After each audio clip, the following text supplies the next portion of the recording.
Personality, traits, and modern unconscious. So personality and temperament. Temperament is the inherited personality dispositions that are apparent in early childhood and that establish a tempo and mood in the individual behaviors. So biological predispositions affect our basic personality. So if you remember, we talked about this during the developmental unit.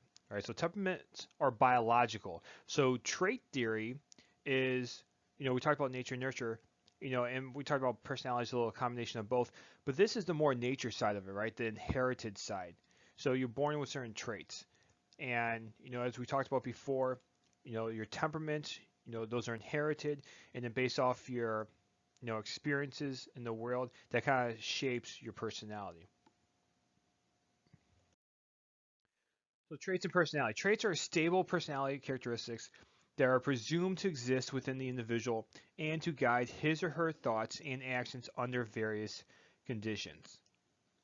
The five-factor theory. So that's kind of like the main, you know, one of the more modern personality tests that are out there. So there's tons of different personality tests that you'll see throughout the notes and that you can see online. And I've given you websites where you can take some of them.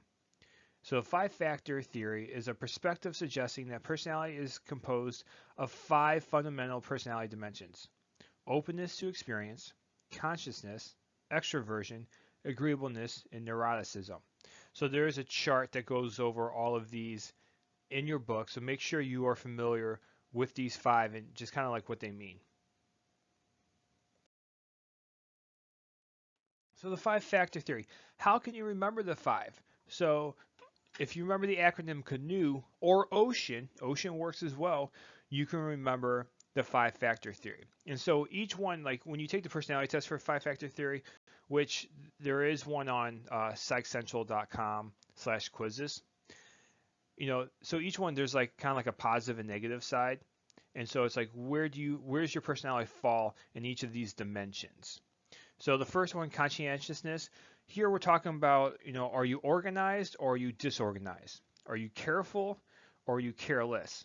Are you disciplined or are you impulsive, right? And so you're going to answer a bunch of questions and then your personality is going to fall somewhere within there, within that spectrum. The next one is agreeableness. Are you soft-hearted versus ruthless? Trusting versus suspicious? Hopeful versus uncooperative? The next one is neuroticism. It's also known as emotional stability. Are you calm or are you anxious? Secure versus insecure? Self-satisfied versus self-pitying? The next of the five traits is openness. So, are you imaginative or are you practical? So like creative, or do you like things done a certain way? Do you like variety or do you like a set routine? Are you independent or are you conforming? And the last one is extroversion. And this is a common one with a lot of different theories. Are you sociable or are you retiring, meaning like you like to keep to yourself? Are you fun-loving or are you sober? Affectionate versus reserved. So pretty much, are you an extrovert? Are you like outgoing? Or are you an introvert? Do you like to keep to yourself?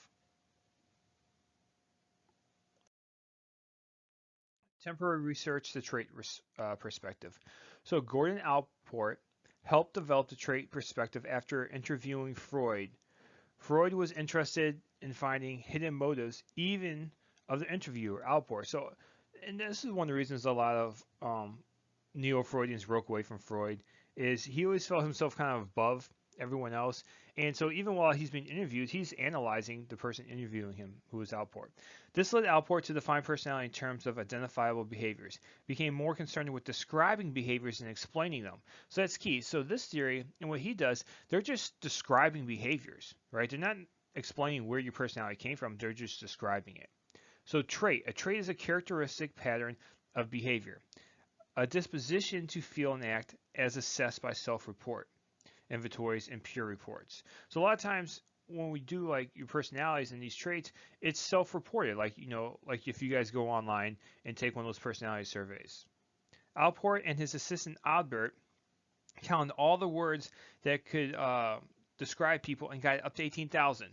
So they literally went to the dictionary and looked up every possible word that could possibly describe someone and their personality. They came up with 18,000 words. Obviously, that's way too many to use, so they used something called factor analysis, if you remember that as a vocab word from a couple units ago. Right, so it's a vocab word, this unit, that you need to know as well. Factor analysis, so pretty much it's like this algorithm that they come up with, and they cluster all like things together to narrow that down, right? And so they did this a couple times. I think first time they narrowed it down to like 2,800. Cattell narrowed it down to like 200. So that's what they use, is this factor analysis to narrow these down to come up with smaller personality traits to give people. Personality inventory is a questionnaire, often with true or false or agree or disagree items, on which people respond to items designed to gauge a wide range of feelings and behaviors. So this is used to assess selected personality traits, right? So this is what you do when you take a personality test. So there's been throughout time, there's been a couple different people to come up with their different theories on the different personalities and traits. Hans and Sybil Eysenck was one such, people who came up with a theory. And what they did, they used two primary personality factors as axes for describing personality variations, right? So this is one of the ways they were able to reduce those 18,000 original words that they came up with. And so pretty much they come up with either you're stable or unstable, an introvert or an extrovert. And so you can kind of read in there, all the different things that you could possibly be based off, where you fall into the category or quadrant.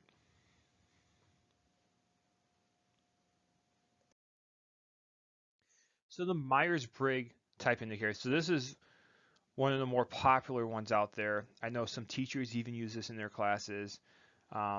Statistics used to use this in their class. So this is an assessment of personality types. Has 16 different personalities possible based off of the following 4 traits, right? So usually you fall into some type of combination based off these 4. And a lot of times they'll be like, oh, what personality are you? You'll be like, oh, I'm a, ISTJ or something like that. And that just represents where you fall into it. And these are all based off Carl Jung and the research that he did. So the first one is favorite world. Do you prefer to focus on the outer world or your own inner world, right? So this is the whole extroversion versus introversion that we've talked about. Extroversion, outgoing; introversion, you keep to yourself. Information. Do you prefer to focus on the basic information you take in, or do you prefer to interpret and add meaning to it, right? So either sensing or intuition. The next category is decisions. When making decisions, do you prefer to look at logic and consistency, or first look at the people and special circumstances? This is thinking versus feeling. The last category is structure. In dealing with the outside world, do you prefer to get things decided, or do you prefer to stay open to new performing options? This is called judging or perceiving. And so you take, you answer a series of questions, and then they give you like your 4 letters. The Minnesota Multiphasic Personality Inventory, the MMPI. So this is actually the most widely researched and used personality test.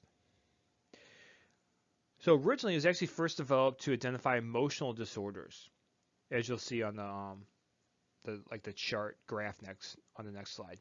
So it was empirically tested a pool of items and then selected those that discriminated between diagnostic groups. And so you can see it here. The blue line is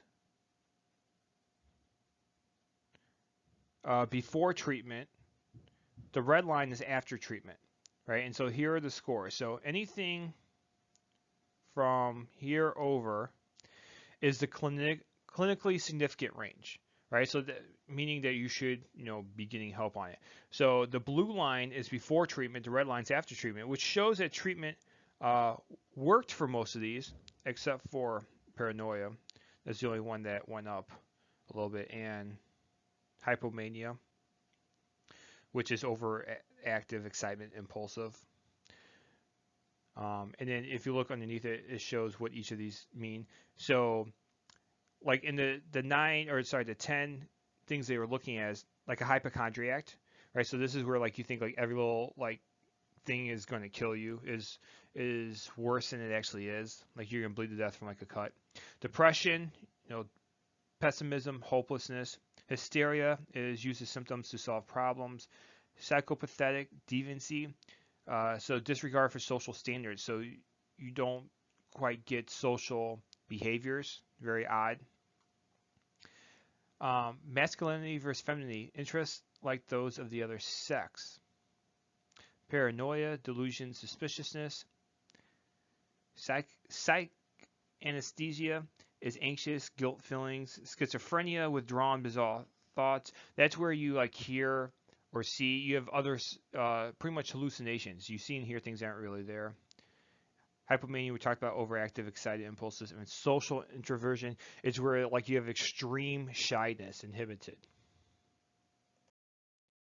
So the modern unconscious. So the self, we talked about the self a little bit already. The center of the personality, the organizer of our thoughts, feelings, and actions. Our self-focused perspective may motivate us, but sometimes we assume that we are observed more by others than we actually are. This is called the spotlight effect, right? Where we assume that people are watching us and scrutinizing us more than actually happens. If you remember, this is also similar to what teenagers go through. We talked about in the developmental unit. So can you remember what that's called? Imaginary audience. All right, so with teenagers, we talked about how that's the imaginary audience. For everyone, we call that the spotlight effect. All right, and the last slide. Self-esteem and self-serving bias. We already talked about this. It comes up a lot. We talked about self-esteem as a feeling of self-worth. So high self-esteem cause people to be less shy, anxious, and lonely. Low self-esteem, more likely to hurt others or to be racially prejudiced. So we talked about, or we will, how bullies, they tend to have like low self-esteems. So usually they have some other issues, and that's why they tend to bully. In the last term, self-serving bias, we've talked about before, readiness to perceive oneself favorably.